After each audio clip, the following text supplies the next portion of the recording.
দীর্ঘ ৪ মাস পর দেশে ফিরে গুলশানের বাসভবনে ফিরোজায় পৌঁছেছেন বিএনপির চেয়ারপারসন ও সাবেক প্রধানমন্ত্রী বেগম খালেদা জিয়া। আজ মঙ্গলবার বেলা ১টা ২৫ মিনিটে তিনি তার বাসভবনে পৌঁছান। খালেদা জিয়াকে বহনকারী গাড়ি ফিরোজায় পৌঁছালে দলীয় নেতাকর্মীরা তাকে অভ্যর্থনা জানান। এর আগে বেলা ১১টা ১০ মিনিটের দিকে সাবেক প্রধানমন্ত্রী ও তার দুই পুত্রবধূকে বহনকারী গাড়ি বিমানবন্দর থেকে গুলশানের বাসভবনের দিকে রওনা করে। বিমানবন্দর থেকে গুলশান পর্যন্ত খালেদা জিয়াকে অভ্যর্থনা জানান বিএনপির নেতাকর্মীরা। খালেদা জিয়ার আগমন, শুভেচ্ছা, স্বাগতম। খালেদা জিয়ার ভয় নাই, রাজপথ ছাড়ি নাই। নেতাকর্মীদের স্লোগানে মুখর হয়ে ওঠে রাজপথ। কেউ হাতে ফুল, কেউ ব্যানার, প্ল্যাকার্ড, কেউ খালেদা জিয়ার ছবি সংবলিত টি-শার্ট পরে রাজপথে নেমেছিলেন। খালেদা জিয়ার স্বদেশ প্রত্যাবর্তন বেশ ভালোভাবেই ঠাঁই পেয়েছে Al Jazeera, Straits Times, Telegraph India সহ বিভিন্ন আন্তর্জাতিক গণমাধ্যমে। কেউ বলছে দেশের গণতন্ত্রের জন্য সংকটময় মুহূর্তে দেশে ফিরলেন খালেদা জিয়া। আবার কেউ লিখছে খালেদা জিয়ার দেশে ফেরা নির্বাচনের জন্য বাড়তি চাপ তৈরি করবে। ভারতীয় সংবাদ মাধ্যম টেলিগ্রাফ ইন্ডিয়া শিরোনাম করেছে, যুক্তরাজ্যে চিকিৎসা শেষে দেশে ফিরলেন বাংলাদেশের সাবেক প্রধানমন্ত্রী খালেদা জিয়া। মার্কিন সংবাদ মাধ্যম এবিসি নিউজ বাংলাদেশের সাবেক প্রধানমন্ত্রী খালেদা জিয়ার প্রত্যাবর্তন নির্বাচনের চাপ বাড়াচ্ছে শীর্ষক এক প্রতিবেদন প্রকাশ করেছে। এবিসি নিউজের প্রতিবেদনে বলা হয়েছে, লন্ডনের ৪ মাস চিকিৎসা নিয়ে দেশে ফিরেছেন বাংলাদেশের সাবেক প্রধানমন্ত্রী ও বিএনপির চেয়ারপারসন খালেদা জিয়া। আজ মঙ্গলবার দেশে ফেরার পর আগামী জাতীয় নির্বাচনের দাবিতে অন্তর্বর্তীকালীন সরকারের ওপর চাপ আরো বাড়ছে। এতে আরো বলা হয়েছে, গত বছরের আগস্টে ছাত্র আন্দোলনের মাধ্যমে প্রধানমন্ত্রী শেখ হাসিনার পতনের পর শান্তিতে নোবেলজয়ী ডক্টর মোহাম্মদ ইউনূসের নেতৃত্বে গঠিত হয় অন্তর্বর্তীকালীন সরকার। এই সরকার এখন দেশের দায়িত্ব পালন করছে।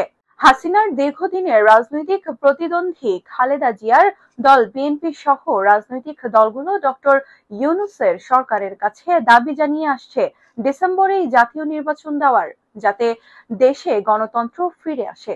এবিসির প্রতিবেদনে আরো বলা হয়, শেখ হাসিনার শাসনামলে বিএনপি সহ বেশ কয়েকটি বিরোধী দল নির্বাচন বয়কট করেছিল অথবা ভোট কারচুপির অভিযোগ তুলেছিল। অনেকেই হাসিনার পতনকে গণতান্ত্রিক নির্বাচনে ফেরার একটি সুযোগ হিসেবে দেখছেন। তবে সাম্প্রতিক সময়ে নতুন সরকারের নির্বাচনের প্রতিশ্রুতি নিয়ে কিছুটা সন্দেহ ও অনিশ্চয়তা তৈরি হয়েছে। এতে আরো বলা হয়, অন্তর্বর্তীকালীন সরকার বলছে বিভিন্ন খাতে সংস্কারের অগ্রগতির ওপর নির্ভর করে নির্বাচন হয় ডিসেম্বরেই, না হলে আগামী বছরের জুনের মধ্যে অনুষ্ঠিত হবে। এই পরিস্থিতিতে খালেদা জিয়ার দেশে ফেরাকে রাজনৈতিকভাবে গুরুত্বপূর্ণ বলেই মনে করছেন বিশ্লেষকরা। আয়ারল্যান্ডের সংবাদ মাধ্যম আইরিশ নিউজও একই ধরনের শিরোনামে সংবাদ প্রকাশ করছে। মালয়েশিয়ার সংবাদ মাধ্যম স্ট্রেট টাইমস বাংলাদেশের অসুস্থ সাবেক প্রধানমন্ত্রী খালেদা জিয়ার বাসায় ফিরেছেন শিরোনামে সংবাদ প্রকাশ করেছে। প্রতিবেদনে বলা হয়েছে, খালেদা জিয়ার দেশে ফেরা ডিসেম্বরের মধ্যে নির্বাচন অনুষ্ঠানের জন্য বিএনপির দাবির পালে নতুন হাওয়া দিয়েছে।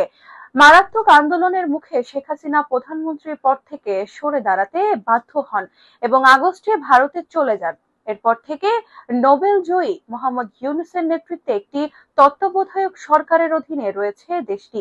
খালেদা জিয়ার দেশে ফেরা নিয়ে সংবাদ প্রকাশ করেছে কাতার ভিত্তিক সংবাদ মাধ্যম আল জাজিরাও। সংবাদ মাধ্যমটি গণতন্ত্রের সংকটপূর্ণ সময়ে দেশে ফিরলেন সাবেক নেতা খালেদা জিয়া। সংবাদ মাধ্যমটির প্রতিবেদনে বলা হয়েছে, ব্রিটেনের রাজধানী লন্ডনে ৪ মাস চিকিৎসার পর ঢাকায় ফিরছেন বাংলাদেশের সাবেক প্রধানমন্ত্রী খালেদা জিয়া। তার এই প্রত্যাবর্তনে দেশের অন্তর্বর্তী সরকারের ওপর জাতীয় নির্বাচনের তারিখ ঘোষণার চাপ বেড়েছে। আল জাজিরার খবরে বলা হয়েছে, আজ মঙ্গলবার খালেদা জিয়ার দেশে ফেরা এমন এক সংকটপূর্ণ সময়ে ঘটল যখন গত বছরের আগস্টে ছাত্র বিক্ষোভ প্রধানমন্ত্রী শেখ হাসিনা ক্ষমতাচ্যুত হওয়ার পর থেকে বাংলাদেশ একটি অন্তর্বর্তী সরকারের অধীনে শাসিত হচ্ছে। খালেদা জিয়ার দেশে উপস্থিত তার দল বাংলাদেশের জাতীয়তাবাদী দলের জন্য বিশাল প্রতীকী মূল্য বহন করে। অন্যদিকে তার প্রধান প্রতিদ্বন্দ্বী শেখ হাসিনা এখন ভারতে নির্বাসিত।